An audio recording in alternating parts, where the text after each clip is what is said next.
Assalamualaikum warahmatullahi wabarakatuh. Salam hormat yang saya takdimi pengasuh dan ketua Yayasan Pondok Pesantren Zainul Hasan Genggong, Bapak Kiai Haji Muhammad Hasan Mutawakil Allah SHMM. Yang saya hormati Rektor Universitas Islam Zainul Hasan Genggong, Bapak Dr. Abdul Aziz BAMAG. Yang saya hormati dosen pembimbing 1 saya, Ibu Herwati MPDI, dan dosen pembimbing 2 saya, Ibu Yuniati Ulfah MPDI, serta yang saya cintai dan muliakan kedua orang tua yang selalu menyertai langkah dan doa serta dukungannya. Kenalkan, nama saya Irhamni Maulana, mahasiswi dari program studi pendidik. Pada kesempatan yang baik ini, izinkan saya mempresentasikan proposal tugas akhir saya yang berjudul Manifestasi Strategi Hafalan Bermakna dalam Program Tahfidz Santri Putri di Pondok Pesantren Nurul Quran Patokan, Keraksaan. Alasan saya memilih judul ini karena diambil berdasarkan beberapa dasar. Yang pertama yaitu pentingnya kegiatan menghafal Al-Quran dalam menjaga kemurnian Al-Quran serta membentuk karakter dan spiritualitas santri. Yang kedua, dalam praktik program tahfidz, seringkali hafalan dilakukan hanya dengan metode pengulangan dan target tanpa disertai pemahaman makna ayat.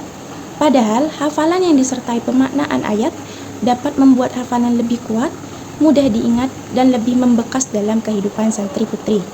Yang ketiga, di Pondok Pesantren Nurul Quran terdapat program tahfidz yang tidak hanya menekankan pada jumlah hafalan, tetapi juga pemahaman makna ayat. Hal ini menarik untuk diteliti lebih mengenai bagaimana manifestasi itu atau penerapan strategi hafalan bermakna dalam proses menghafal Al-Quran pada santri putri. Oleh karena itu, penelitian ini dilakukan untuk mengetahui bentuk penerapan strategi tersebut dalam program tahfidz. Pertama-tama, saya akan membahas tentang latar belakang. Al-Quran merupakan firman Allah Subhanahu wa Ta'ala yang menjadi petunjuk bagi umat Islam yang harus dijaga keasliannya melalui kegiatan menghafal atau tahfidz. Namun, fenomena yang berkembang di banyak lembaga tahfidz seringkali menekankan pada pencapaian kuantitas hafalan secara cepat tanpa diimbangi dengan pemahaman makna, sehingga berpotensi menjadikan hafalan bersifat mekanis dan menurunkan kualitas hafalan jangka panjang. Oleh karena itu, diperlukan sebuah strategi pembelajaran tahfidz yang lebih seimbang, salah satunya melalui strategi hafalan bermakna atau bisa disebut dengan Miyanic Based Quranic Learning yang mengintegrasikan hafalan dengan pemahaman makna, penggunaan kata kunci sebagai penguat memori, penguasaan struktur bahasa Arab, serta penguatan ilmu tajwid. Strategi ini diharapkan dapat meningkatkan kualitas hafalan sekaligus memperkuat keterikatan spiritual santri terhadap Al-Quran. Penerapan strategi tersebut di Pondok Pesantren Nurul Quran menjadi penting untuk digaji, khususnya pada santri putri, guna untuk mengetahui bagaimana manifestasi metode hafalan bermakna diterapkan serta dampaknya terhadap kualitas hafalan santri dalam menyelesaikan hafalan Al-Qur'annya. Lalu latar belakang masalah di sini yaitu pertama, bagaimana manifestasi strategi hafalan bermakna yang diimplementasikan dalam program tahfidz santri putri di Pondok Pesantren Nurul Quran. Yang kedua, bagaimana dampak penerapan strategi hafalan bermakna tersebut terhadap mutu hafalan santriwati putri, baik dari aspek kognitif atau efektif. Lalu tujuan penelitian di sini yang pertama yaitu untuk mengetahui manifestasi segi hafalan bermakna dengan diimplementasikan dalam program santri di Pondok Pesantren Nurul Quran. Yang kedua, untuk mengetahui dampak penerapan strategi bermakna tersebut terhadap mutu hafalan Al-Quran santri putri baik dari aspek kognitif maupun efektif. Lalu, fokus penelitian di sini yaitu lebih fokus pada manifestasi atau perwujudan strategi hafalan bermakna guna meningkatkan mutu program tahfidz bagi santri putri dan bagaimana penguatan, pemahaman, serta struktur gramatikal seperti ilmu nahwu dan shorof untuk menghindari kesalahan serta interpretasi makna, serta penguasaan ilmu tajwid untuk menjaga autentitas dan kemurnian bacaan Al-Quran. Dengan strategi yang tepat, diharapkan untuk mengalihkan paradigma tahfidz dari sekedar mengejar kuantitas atau target hafalan menuju kedalaman pemahaman dan internalisasi nilai-nilai Al-Quran dalam kehidupan sehari-hari. kualitas hafalan Al-Quran santri dapat meningkat secara optimal. Yang kedua di sini adalah manfaat penelitian, sarana refleksi dan kontribusi dalam pengembangan lembaga, serta pengalaman ilmu di bidang pendidikan Al-Quran. Bagi madrasah, sebagai masukan dalam merumuskan strategi untuk meningkatkan mutu pembelajaran Al-Quran yang selaras dengan visi lembaga. Bagi guru, membantu dalam merancang pembelajaran Al-Quran yang lebih variatif dan terpadu antara hafalan, bacaan, pemahaman, dan pengalaman. Sedangkan bagi peserta didik, strategi hafalan yang lebih baik diharapkan dapat meningkatkan kemampuan hafalan dan pemahaman, serta menumbuhkan motivasi dan minat belajar mereka. Di sini terdapat penelitian terdahulu, salah satunya dari Muhammad Inzah DKK 2024 berjudul Aktivitas Metode Fahmi Al-Quran dalam Meningkatkan Kualitas Hafalan Al-Quran, mengkaji penerapan metode Fahmi Al-Quran sebagai strategi dalam meningkatkan kualitas hafalan Al-Quran, khususnya dari segi ketepatan bacaan, kelancaran, daya ingat peserta didik, sama membahas program tahfidz dan lebih fokus peningkatan kualitas hafalan Al-Quran. Di Rafi Ulam Akbar Mansur 2023 berjudul Strategi Peningkatan Mutu Program Tahfidz Al-Quran siswa MI Muhammadiyah 16 Karangasem Paciran. Di sini mengkaji strategi untuk meningkatkan mutu program tahfidz Al-Quran di tingkat madrasah ibtidaiyah. Aktivitas strategi tersebut dalam meningkatkan mutu program tahfidz guna memberikan rekomendasi bagi pendidik dan lembaga pendidikan Islam di tingkat MI. Bab 2, kajian teori. Yang pertama, saya membahas tentang strategi hafalan bermakna. Secara etimologis, strategi berasal dari bahasa Yunani strategos yang berarti kepemimpinan, militer atau seni merancang untuk memenangkan peperangan. Dalam perkembangannya, konsep strategi digunakan dalam berbagai bidang, termasuk pendidikan, sebagai pola kegiatan yang dirancang oleh pendidik dan peserta didik untuk mencapai tujuan pembelajaran secara efektif dan efisien melalui proses perencanaan, pelaksanaan, dan evaluasi. Menurut Alfred Schlegel, strategi merupakan penerapan tujuan jangka panjang, organisasi beserta langkah dan alokasi sumber daya yang diperlukan untuk mencapainya. Sedangkan Robert de Buzel dan Bradley memandang strategi sebagai kebijakan dan keputusan penting manajemen yang berdampak besar terhadap kinerja organisasi.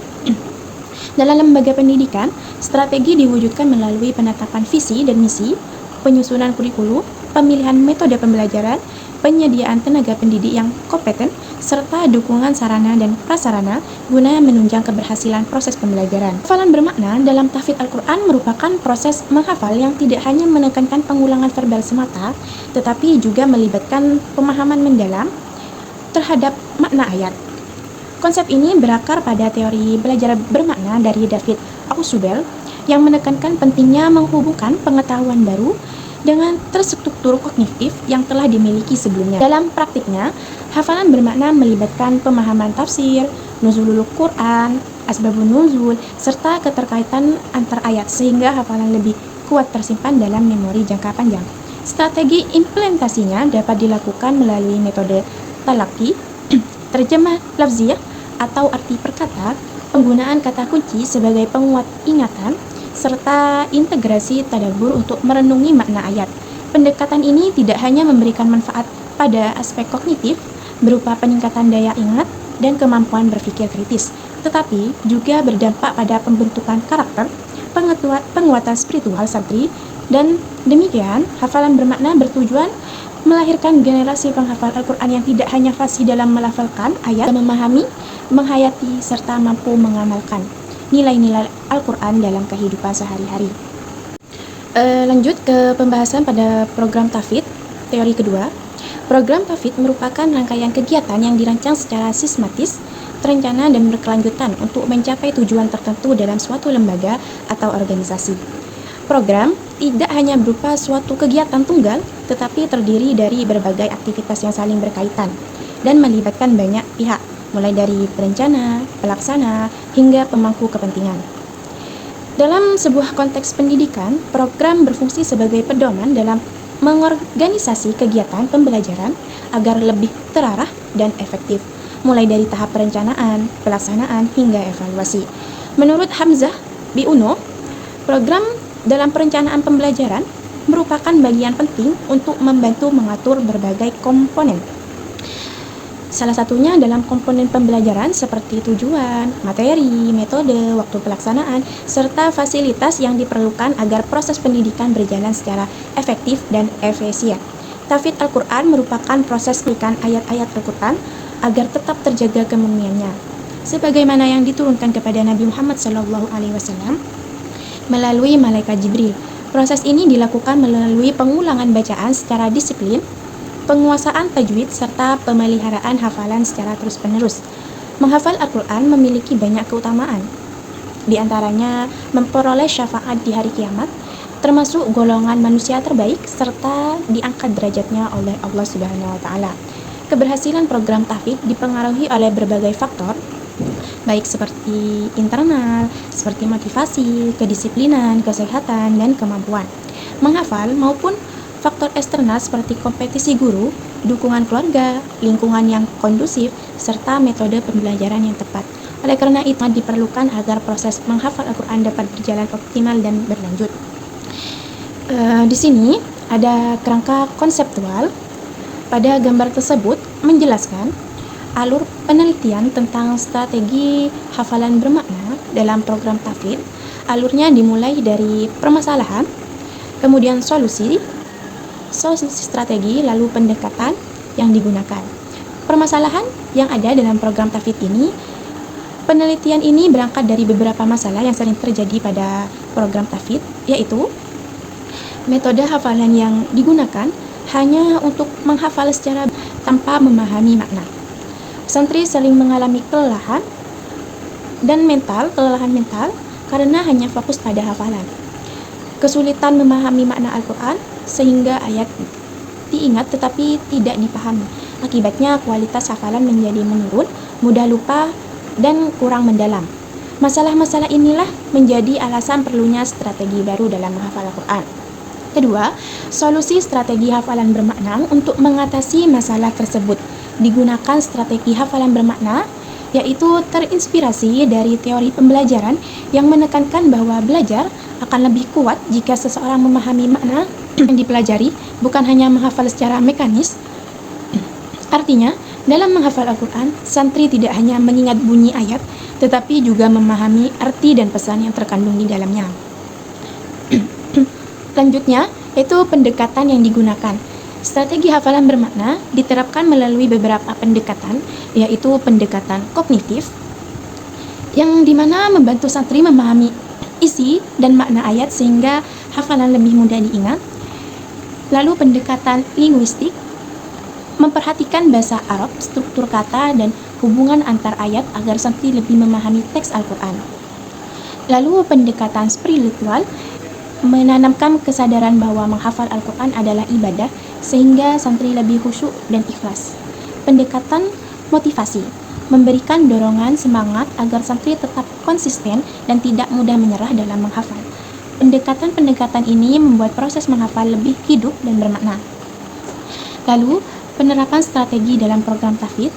Strategi hafalan bermakna kemudian diterapkan melalui beberapa metode pembelajaran, yaitu salah satunya metode talaki, di mana santri membaca ayat langsung di hadapan guru, lalu guru membenarkan bacaan dan hafalannya. Yang kedua, metode lafziyah, menghafal dengan memperhatikan susunan kata dan pengucapan ayat secara tepat. Lalu metode keyword atau kata kunci, santri memahami ayat melalui kata-kata penting yang membantu mengingat makna. Lalu tadabbur Al-Quran, santri diajak merenungkan isi dan pesan ayat sehingga hafalan tidak hanya diingat tetapi juga dipahami. Metode-metode inilah yang membuat hafalan lebih kuat serta mudah diingat dan lebih dipahami. Yang kelima, manifestasi perwujudan dalam kehidupan. Strategi yang diterapkan tidak hanya berhenti pada proses pembelajaran, tetapi terlihat dalam praktik nyata kehidupan santri. Artinya, santri tidak hanya menghafal Quran, tetapi juga memahami dan mengamalkan nilai-nilai Quran dalam kehidupannya. Inilah yang disebut manifestasi, yaitu ketika teori atau strategi benar-benar terwujud dalam praktik nyata. Yang keenam, hasil yang diharapkan dari penerapan strategi ini yaitu kepada asatidah atau santriwati mampu memahami Al-Quran secara lebih mendalam. Hafalan tidak hanya kuat secara ingatan tetapi juga dipahami maknanya, Program tahfidz dapat melahirkan santri yang memiliki pemahaman agama yang lebih mendalam, yaitu tafakuddin fiddin.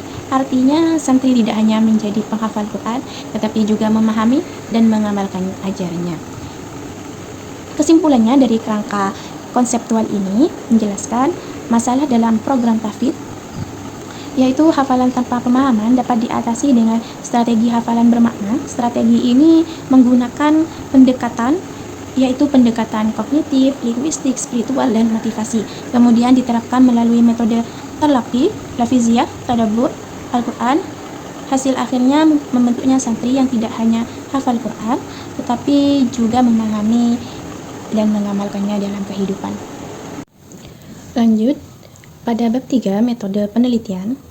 Penelitian ini menggunakan metode kualitatif deskriptif yang dilakukan pada kondisi objek yang alamiah dengan peneliti sebagai instrumen kunci.